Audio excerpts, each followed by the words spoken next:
And in the end, on the lowest level, on the lowest layer, let's call it a layer, we got zeros and ones traveling. Yeah. And I think I mentioned Manchester code, so there might be different ways of sending those zeros and ones, but in the end, they're kind of traveling on that lowest level. And actually, let's talk about levels, or layers. I should call them layers. Let's think of a non-English speaking country. Give me the name of a non-English speaking country. Sweden. Good. So we got a Swedish professor here. Yeah, and he's a specialist in, you need to give me the name of an area. Like a topic area, not a geographic area. Botany. Botany. Okay, he's the big botany prof in Sweden.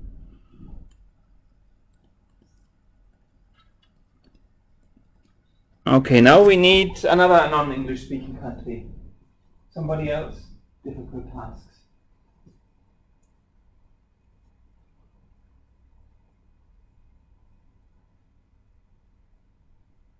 Is everybody asleep?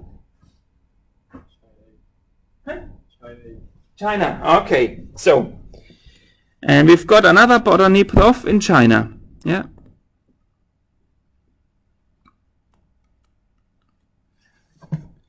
They want to talk about botany. Yeah. Because, I don't know, that there's a new tree being discovered or something like that. Yeah. They want to communicate with each other. Problem is, he only speaks Swedish. She only speaks Chinese. Yeah? Mandarin. Oh? Mandarin. Where are you from?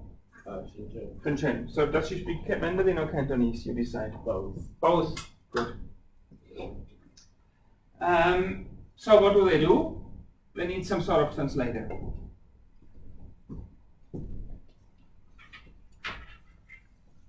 So there's a translator under our botany prof.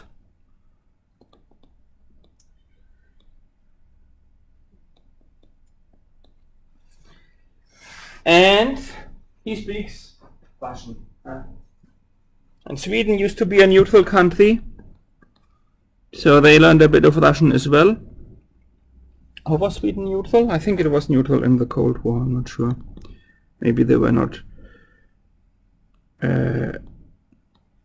neutral. Okay, so the prof actually wants to talk to the other prof in Shenzhen.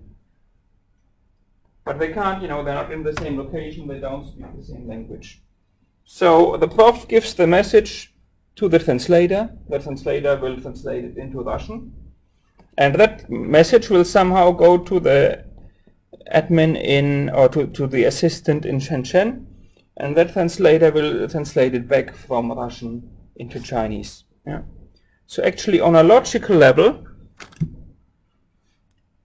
the two profs communicate with each other, but on a physical level, the prof communicates with the assistant.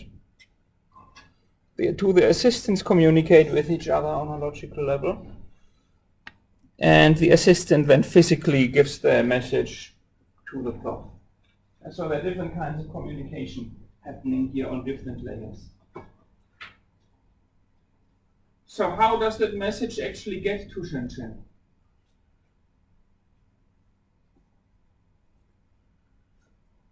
Do they send a letter? Do they use a fax machine? Do they send an email? I need somebody with fantasy here and who's not too shy. Email. Email, good. So, yeah, they're gonna type it up on the laptop, gonna be sent over to the other laptop. So again, physical communication is actually between the admin here and the laptop. Logical communication is between the two laptops. So there are different layers of logical communication going on, And to be honest, maybe the two translators, maybe they don't know much about botany, they just know the words, they don't know what it means. So we've got a situation here where each layer provides a service for the layer above, and each layer can request a service from the layer below. This is the kind of system that we have in computing or everywhere. Now I could spin this down even further. You know, how is the computer connected to the internet? Yeah? Maybe they have broadband, maybe they are in a Wi-Fi. This could go on for quite a bit. And finally, when we are at the lowest layer, we've got zeros and ones. And to be honest, the zeros and ones, they don't care whether this is about botany and whether this has been translated into Russian or what's going on. And the translator doesn't care, is it botany? Yeah, the layer doesn't care about what the layer above wants. They just provide some sort of interface to deal with it, and they get on with their job. The email system doesn't care whether it's about botany or whether it's in Russian or whatever. So we've got the situation, and you know it's the same for you at home. You know, who's taking? Lots of you I can see are using tablets or small laptops. Now you're using them here. You're using them at home. Your laptop doesn't care. You know whether here it's I don't know a 2 gigahertz Wi-Fi, and at home you log into a 5 gigahertz Wi-Fi. Your laptop, or I should say, your email system doesn't care. Anybody here, are you using Outlook or for emails? Yeah. Outlook, yeah. So the Outlook software, if it's locally installed, not over web interface, your locally installed Outlook software will be just a layer somewhere, and it can request a service from the layer below.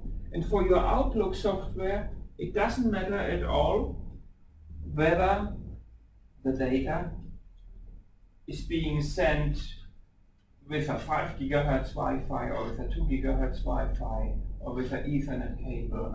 It doesn't matter. You can replace that, and because all those different layers are encapsulated, they can work independently. Yeah? The prof doesn't maybe even know whether they send it by email or whether they send a fax or a letter. Yeah, the prof doesn't care. All the prof wants to do is communicate about botany with the other prof. Yeah. So all those layers where this logical communication happens, they make use of layers below. They can request a service from the layer below. They can provide a service for the layer above. But we encapsulate everything. Yeah. Maybe not the best example, but